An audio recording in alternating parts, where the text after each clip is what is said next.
Hey guys, welcome to the eLearno. In this video, we're going to learn about the variable size memory partition. In the previous video, we learn about the fixed size memory partition, and in this video, we learn about the variable size memory partition. So, in fixed size memory partition, there will be four types of problem. The first problem is of internal fragmentation. The second problem is of external fragmentation. The third is of the process size is limited to the size of partition. Fourth problem is limited degree of multiprogramming. So these four are the problem in fixed size memory partition. Variable size memory partition will reduce the three problem of the fixed size memory partition. Now let's understand how. So variable size memory partition is also called dynamic partition. It tries to overcome the problem caused by fixed partition. In this technique क्या होता है इस technique में कि variable size memory partition में हम memory को partition कब करते हैं जब प्रोसेस आती है ताकि हम उसे उतना ही पार्टीशन करें जितना उस प्रोसेस का साइज है। फिक्स साइज पार्टीशनिंग में क्या होता है हमने पार्टीशन पहले ही कर दिए थे और जब प्रोसेस आ रही थी तो उससे लेस साइज की प्रोसेस ही आ पा रही थी और अगर लेस साइज की आ पा रही थी तो इंटरनल फ्रेगमेंटेशन की प्रॉब्लम हो जा रही थी। लेकिन वेरिएबल साइज पार्टीशनिंग क्या कहती है कि आप प्रोसेस का पार्टीशन तभी करिए जब प्रोसेस आए, ताकि अगर कोई प्रोसेस 3 MB की है तो मेमोरी को 3 MB में ही पार्टीशन करो, मेमोरी उसको 3 MB की ही एलोकेट करो तो इंटरनल फ्रेगमेंटेशन की प्रॉब्लम ही नहीं होगी। That's the thing. So dynamic partition try to overcome the problem caused by fixed partitioning. In this technique, the partition size is not declared initially. Partition का size initially declared नहीं होता इस technique में, जैसे fix size में होता था। Fix size में पार्टीशन का साइज इनिशियली डिक्लेयर्ड हो गया था, लेकिन वेरिएबल साइज में पार्टीशन का साइज तभी डिक्लेयर्ड होगा जब प्रोसेस आएगी। ठीक है, it is declared at the process loading time.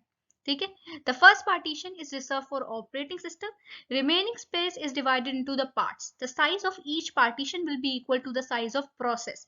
इस बात ने इंटरनल फ्रेगमेंटेशन को रिड्यूस कर दिया कि ईच पार्टीशन का size is equal to the size of process जो इनकमिंग प्रोसेस आ रही है। The partition size vary according to the need of process, कि जितना प्रोसेस को 3 MB की चाहिए तो 3 MB का पार्टीशन रखेंगे भाई, 5 MB की चाहिए 5 MB का रखेंगे। सो इंटरनल फ्रेगमेंटेशन अवॉइड हुई। इसको मैं आपको एक मैकेनिज्म से समझाती हूँ। लेट्स सपोज ये आपकी मेन मेमोरी है। The first part is for operating system, we reserve the first part for operating system. Now let's suppose कि मेरे पास एक न्यू प्रोसेस आई P1 which is of what, which is of 3 MB. let's understand, मैं MB लिख नहीं रही हूँ पीछे, but understand it's of 3 MB. okay, so मैंने इसको पार्टीशन में मेमोरी एलोकेट कर दी। कितनी चाहिए इसको, 3 MB की, तो मैंने इस प्रोसेस को 3 MB का स्पेस एलोकेट कर दिया।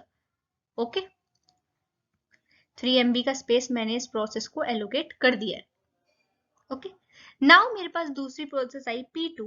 It want space of 7 MB. Let's suppose इसको 7 MB का स्पेस चाहिए, तो मैंने इस प्रोसेस P2 को 7 MB का स्पेस एलोकेट करवा दिया। ओके, मैंने इसको 7 MB का स्पेस एलोकेट करवा दिया। इंटरनल फ्रेगमेंटेशन यहाँ हो ही नहीं सकती, क्योंकि जितना प्रोसेस को साइज चाहिए उतना ही मेन मेमोरी में हम उन्हें साइज एकोमोडेट करवा रहे हैं। So internal fragmentation does not arise. Okay, so internal fragmentation तो यहाँ रिड्यूस हो गई। ना दूसरी प्रॉब्लम जो है वो हमारी कि प्रोसेस का साइज पार्टीशन के साइज पे डिपेंड करने वाली, जो फिक्स साइज में हो रही थी।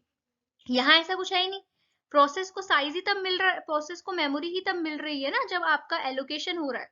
रनिंग टाइम पे ही मेमोरी मिल रही है, लोडिंग टाइम पे यू कैन से। सो अगर मेरी प्रोसेस नहीं आ रही है P3, ठीक है, मान लो P3 मेरी जो नई प्रोसेस आ रही है वो 2 MB की है। ओके, 2 MB की मेरी नई प्रोसेस आ रही है, तो मैं इसको 2 MB का स्पेस एलोकेट करवाऊंगी P3 को। ओके, मेरी नई प्रोसेस आ गई P4, ठीक है, और मेरी जो P4 प्रोसेस आई है, मान लो लेट्स सपोज वो 9 MB की है, ठीक है, तो मैं उसको 9 MB का स्पेस एलोकेट करवा दूंगी। ओके, तो यहाँ पे प्रोसेस का साइज पार्टीशन के साइज पे लिमिटेड नहीं है, प्रोसेस को उतना ही स्पेस मेन मेमोरी में मिल रहा है जितना उसे चाहिए, जितना उसे नीड है। Okay, so this is basically the mechanism of variable size memory partitioning. Okay, एक और प्रॉब्लम यहाँ रिड्यूस हुई थी, मल्टी प्रोग्रामिंग की डिग्री। आप एक बारी में कितनी भी प्रोसेस यहाँ लोड करवा सकते हैं। ठीक है, these basically the three drawback of fix size memory partition, जिसको overcome variable size memory partition ने किया, बट एक ड्रॉबैक वो अभी भी ओवरकम नहीं कर पाया, वो है एक्सटर्नल फ्रेगमेंटेशन का। ठीक है, अभी से समझते हैं कि कैसे variable size memory partition external fragmentation reduce नहीं कर पाया। उससे पहले मैं आपको ये दिखा देती हूँ कि मैंने जो इंटरनल फ्रेगमेंटेशन और ये बाकी जो आपके जो दो ड्रॉबैक थे जिसको इसने रिड्यूस करा है, उसके बारे में मैं आपको थोड़ा बता देती हूँ कि इंटरनल फ्रेगमेंटेशन नहीं होगी वेरिएबल साइज मेमोरी पार्टीशन में। ठीक है, क्योंकि given the fact that partition is dynamic partitioning में आपको मेमोरी तभी एलोकेट की जाती है जब प्रोसेस आती है, और उतनी ही की जाती है जितनी प्रोसेस को चाहिए, तो कोई इंटरनल पार्टीशन तो हो ही नहीं सकता। वही चीज यहाँ लिखी है। Now the second thing is no limitation on the size of process. Process के साइज में लिमिटेशन नहीं है, अगर 16 MB की भी आएगी ना तो उसको उतना स्पेस दे देंगे मेमोरी में। ऐसा कुछ नहीं है कि हमने पार्टीशन बना रखे हैं और इतनी आ ही नहीं सकती, ऐसा तो नहीं है। हम मेमोरी तब दे रहे हैं उस प्रोसेस को जब वो आ रही है, और उसके अकॉर्डिंग दे रहे हैं, जितनी उसको चाहिए उतना उसको पार्टीशन दे रहे हैं। ठीक है, तो ये वाली प्रॉब्लम भी आपकी रिड्यूस हुई। Third problem is multi programming की डिग्री डायनेमिक है, मतलब मल्टी प्रोग्रामिंग का नंबर बढ़ा, extent of multiprogramming is increasing. Okay, these are basically advantages of variable size memory partition. Now the problem of external fragmentation is still there in variable partitioning. Let's consider that this is process P1 of 3 MB, this is process P2 of 7 MB, this is P3 of 8 MB, P4, और ये सारी आपकी process main memory में exist करती है। Now let's suppose P2 process complete its execution, okay, and it will get terminated.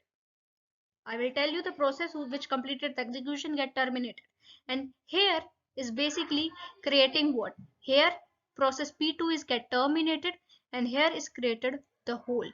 ये process P2 यहाँ से चली जाएगी और यहाँ ये जो स्पेस है ये एक स्पेस बच जाएगा, यहाँ पे एक खाली स्पेस बच जाएगा, यू कैन से okay, you can say that यहाँ पे एक खाली सा स्पेस बच जाएगा। ये प्रोसेस P2 यहाँ से टर्मिनेट हो गई, हम कह सकते हैं कि P2 प्रोसेस यहाँ से टर्मिनेट हो चुकी है, तो यहाँ पे एक खाली स्पेस आपका बच जाएगा।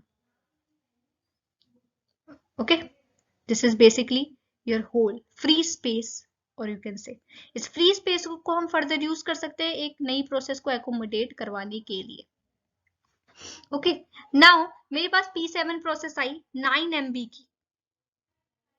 I don't have enough space to accommodate that particular process, क्योंकि ये स्पेस कितने MB का था, ये पर्टिकुलर स्पेस कितने MB का था आपका, ये पर्टिकुलर स्पेस आपका 7 MB का था, और P4 P7 कितनी है 9 MB की, तो अभी मेरे पास कोई स्पेस नहीं है कि वैसे एकोमोडेट करा दूं। कुछ टाइम बाद क्या हुआ, कुछ टाइम बाद मेरी ये P4 प्रोसेस भी एकोमोडेट वो एग्जीक्यूट हो गई और टर्मिनेट हो गई। मेरी ये जो P4 प्रोसेस थी ये भी टर्मिनेट हो गई आफ्टर सम टाइम, और यहाँ पे भी क्या क्रिएट हो गया बेटा, होल क्रिएट हो गया। होल मींस फ्री स्पेस यहाँ पे भी क्रिएट हो चुका है। ठीक है, अब मेरे पास कितना फ्री स्पेस अवेलेबल है, यू कैन टेल मी। यहाँ 2 MB का और था, अब मेरे पास 9 MB का फ्री स्पेस अवेलेबल है, but the space available in non contiguous manner, और ये प्रोसेस तो कंटिगस मैनर में ही स्टोर्ड होगी, यानी कि अवेलेबिलिटी होने के बावजूद I can not accommodate that particular process in the main memory, because space जो अवेलेबल है वो नॉन कंटिन्यूसली अवेलेबल है, डिस्टिंक्ट लोकेशन पे अवेलेबल है, एक साथ अवेलेबल नहीं है। समझो, स्पेस जो अवेलेबल है अभी इनफ स्पेस है अवेलेबल, 9 MB का इनफ स्पेस अवेलेबल है, but the space available is in non continuous manner, और प्रोसेस तो कंटिन्यूस मैनर में ही स्टोर्ड होगी।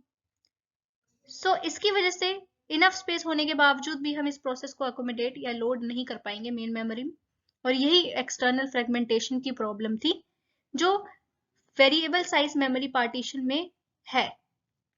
तो ये दिक्कत अभी भी वेरिएबल साइज मेमोरी पार्टीशनिंग में है जो फिक्स साइज मेमोरी पार्टीशन में थी, और वेरिएबल साइज मेमोरी पार्टीशन इस दिक्कत को ओवरकम नहीं कर पाया। ठीक है, तो यही आपकी चीज यहाँ पे हुई है कि एक्सटर्नल फ्रेगमेंटेशन की जो कमी है, absence of internal fragmentation, variable size memory partition में इंटरनल फ्रेगमेंटेशन नहीं है, लेकिन इसका मतलब ये नहीं उसमें एक्सटर्नल फ्रेगमेंटेशन ना हो। तो ये बात अगर आप ये सोच रहे हो कि जहां इंटरनल फ्रेगमेंटेशन होगी वहां एक्सटर्नल फ्रेगमेंटेशन होगी, हाँ सही है कि जहां इंटरनल फ्रेगमेंटेशन आपकी होगी उधर एक्सटर्नल फ्रेगमेंटेशन तो होगी ही होगी, लेकिन ये नहीं कि जहां इंटरनल फ्रेगमेंटेशन नहीं है वहां पे एक्सटर्नल फ्रेगमेंटेशन भी नहीं होगी। इंटरनल फ्रेगमेंटेशन नहीं है, it doesn't mean external fragmentation नहीं होगी। ओके, तो existence of internal fragmentation doesn't mean there is no external fragmentation. Okay, and ये जो एक्सटर्नल फ्रेगमेंटेशन हो रही है, ठीक है, वेरिएबल साइज मेमोरी पार्टीशनिंग में मैंने आपको बताई, ये बहुत बड़ी दिक्कत है जो फिक्स साइज मेमोरी पार्टीशन में भी हो रही थी, वेरिएबल साइज में भी हो रही है। तो ये दिक्कत हो क्यों रही है?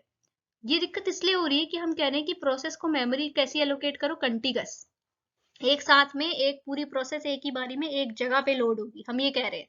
इस आइडिया को ही चेंज करना पड़ेगा अगर हम चाहते हैं एक्सटर्नल फ्रेगमेंटेशन ना हो।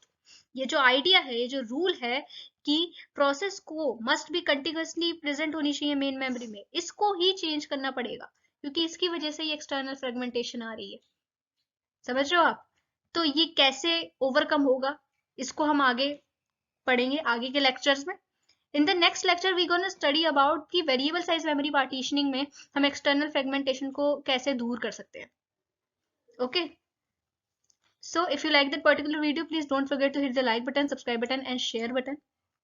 And if you want to tune with that particular type of video, so please hit the notification bell also. Thank you.